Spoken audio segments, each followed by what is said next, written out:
नमस्कार दोस्तों, मैं डॉक्टर दुर्गेश वर्मा। आप लोग का स्वागत है आप लोग के अपने YouTube channel dental can with doctor Durgesh में।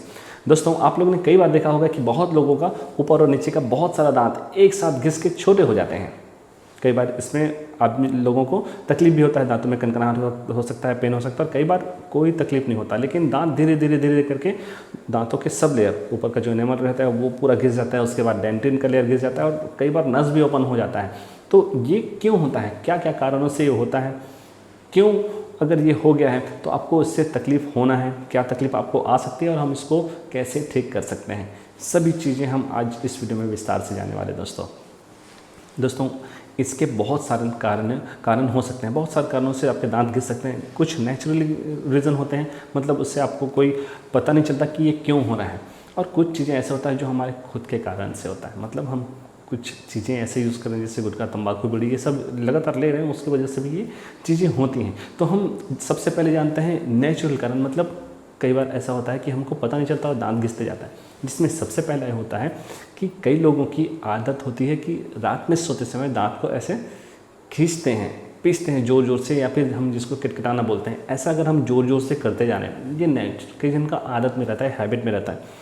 अगर ये है तो दांत के ऊपरी लेयर धीरे धीरे करके वो टूटते जाते और घिस घिस के छोटे हो जाते हैं। जो दूसरा कारण होता है वो होता है कि हमारे जो मांसपेशियां होते हैं जिसके कारण हम खाना चबाते हैं, ये जो एरिया है यहाँ पे हमारे बहुत सारे मांसपेशियां हैं जो हमारे दांतों को कंट्रोल करता है कि हम किस प्रकार से कितना फोर्स से चबाते हैं। कई बार हमारे मांसपेशियों में इतना हैवी फोर्स लगता है कि दांत अननेचुरली बहुत ताकत से एक दूसरे से टकराते हैं। हम खाना खाते हैं बहुत ताकत से, जितना ताकत चाहिए होता है उससे ज़्यादा जोर से हमारे दोनों दांत, ऊपर और नीचे के दांत आपस में टकराते हैं। हैवी मस्कुलेचर जिसको बोला जाता है, हमारे मांसपेशियां अगर हैवी तरीके से, बहुत भारी तरीके से एक दूसरे से दांत को टकराने के लिए मजबूर कर रही है तो उस कारण भी आपके दांत घिस सकते हैं। तो ये था दूसरा कारण।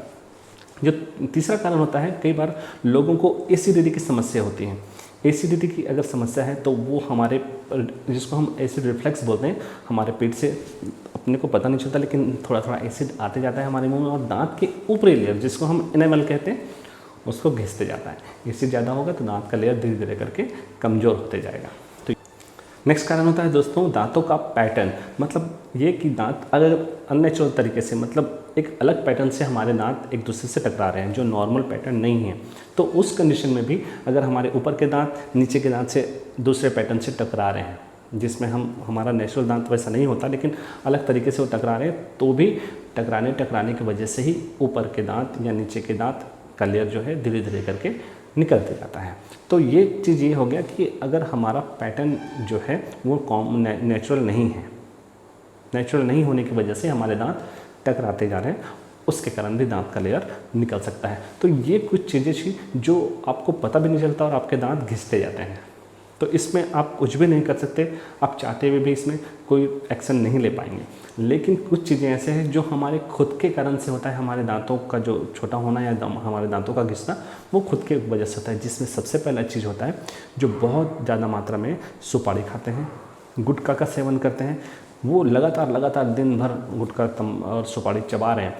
कोई भी एक्सटर्नल ऑब्जेक्ट हम अपने दांतों के बीच लगातार रखेंगे तो दांतों का लेयर तो नेचुरल तरीके से हटना ही है। तो ये कारण ये है कि अगर आप बहुत ज़्यादा मात्रा में सुपारी या फिर गुटखा का सेवन करते हैं तब भी आपके दांत जो है वो घिस सकते हैं। जो नेक्स्ट रीज़न होता है वो है कि अगर आप टूथब्रश फॉल्टी टेक्निक से कर रहे हैं, मतलब ये कि हमारे जो टूथब्रश को हमको करना चाहिए एक एग्जैक्ट पैटर्न होता है।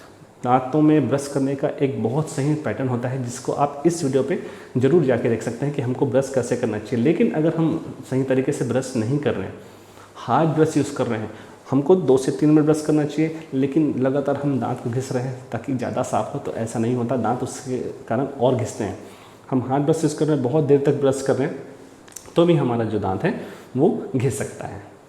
जो नेक्स्ट रीज़न है वो है कि कई बार कई लोगों की, आप सामान्यतः गांव में ऐसा होता है कि आदत होती है कि दातुन चबाने का। दातुन चबाने की वजह से भी, जैसे इससे पहले मैंने बताया कि कोई भी एक्सटर्नल ऑब्जेक्ट हमारे दांत के पास ले जाएंगे, दांतों के बीच ले जाएंगे तो दांतों का लेयर निकलना ही है। तो ये भी कारण है कि अगर हम लगातार दातुन करते हैं, दातुन करने की वजह से भी हमारे जो दांत है वो घिस जाते हैं। और एक बहुत कॉमन कारण है, जैसे गांव में होता ही है, कुछ लोग गुड़ाखू का सेवन करते हैं, गुड़ाखू से दांत को घिसते जाते हैं। उसके वजह से भी बहुत कॉमनली देखा गया है, जो गुड़ाखू करते हैं उनका जो दांत है वो सामने से भी नीचे से भी पूरा घिसते जाता है। तो ये थे कुछ कारण कि क्यों आपके दांत लगातार घिसते जाते हैं, घिस घिस के छोटे होते जाते हैं। अब अगर आपके दांत घिस गए हैं, घिस के छोटे हो गए, तो उससे आपको तकलीफ़ क्या होना है? उससे तकलीफ़ ये होना है कि सबसे पहला आपको दांतों में बहुत तेज़ कनकनाहट हो जाएगा। कई बार ऐसा होता है कि कुछ भी पता नहीं चलता, लेकिन कई बार ऐसा होता है कि दांतों का लेयर जो घिस गया है, नस भी ओपन हो गया, इसके कारण आपको तेज़ कनकनाहट हो सकता है। कोई भी ठंडा चीज़ पिए, कोई भी गर्म चीज़ पिए, या कोई भी खाना आप खाते हैं उसके कारण आपको बहुत तेज़ कनकनाहट हो सकता है। तो सबसे पहला चीज़ तो ये है। उसके अलावा दांत छोटे हो गए हैं तो आपका जो च्यूइंग एफिशिएंसी है, जैसे आप प्रॉपर खाना चबा पाते हैं वैसे आप चबा नहीं पाएंगे, क्योंकि आपके दांत छोटे हो गए, जैसे पैटर्न होना चाहिए वैसा नहीं है, तो आपका च्यूइंग एफिशिएंसी भी कम हो जाएगा। उसके अलावा दांत छोटे होने की वजह से फेशियल स्ट्रक्चर भी अच्छा नहीं दिखता। आप देखेंगे दांत अगर नॉर्मल है, फेशियल स्ट्रक्चर हमारा अच्छा दिखता है, लेकिन दांत घिस के छोटे हो गए हैं तो हमारा चेहरा ऐसे दब जाता है। तो ये भी हो सकता है अगर हमारे दांत घिस गए हैं तो। अब हम क्या इलाज इसके लिए कर सकते हैं? अगर आपके दांत घिस गए हैं, शुरुआती अवस्था में घिसे हुए हैं, मतलब सिर्फ आपको हल्का फुल्का कनकनाहट लग रहा है, तो अगर शुरुआती अवस्था का है तो हम उसमें फिलिंग करके भी उसमें काम चला सकते हैं। लेकिन अगर दांत ज़्यादा ही घिस गए हैं तो हम फिलिंग नहीं कर पाएंगे, क्योंकि फिलिंग वहाँ पे टिक नहीं पाएगा। उस कंडीशन में हमको आपके दांत के ऊपर कैप करना पड़ सकता है। पूरे दांतों में हमको आपके दांत के ऊपर कैप करके, कवर करके उसको रखना पड़ सकता है। लेकिन अगर आपके दांत में साथ में कनकनाहट भी हो रहा है, बहुत तेज़ भी हो रहा है, नस खुलने की वजह से बहुत तेज पेन भी हो रहा है, उस कंडीशन में सबसे पहले आपके दांतों में नस का इलाज या RCT करना पड़ेगा। उसके बाद कवर या कैप हम लगा सकते हैं। तो ये ट्रीटमेंट ऑप्शन था अगर आपके दांत घिस गए हैं तो उम्मीद है दोस्तों आज का ये वीडियो आप लोग के लिए फ़ायदेमंद रहा होगा। अगर अच्छा लगा वीडियो तो प्लीज़ एक लाइक ज़रूर कर दीजिएगा, शेयर ज़रूर कर दीजिएगा, और अगर आप मेरे चैनल पे नए हैं और अभी तक आपने चैनल सब्सक्राइब नहीं किया तो प्लीज़ सब्सक्राइब ज़रूर कर दीजिएगा। मिलते हैं अगले वीडियो में, तब तक के लिए धन्यवाद।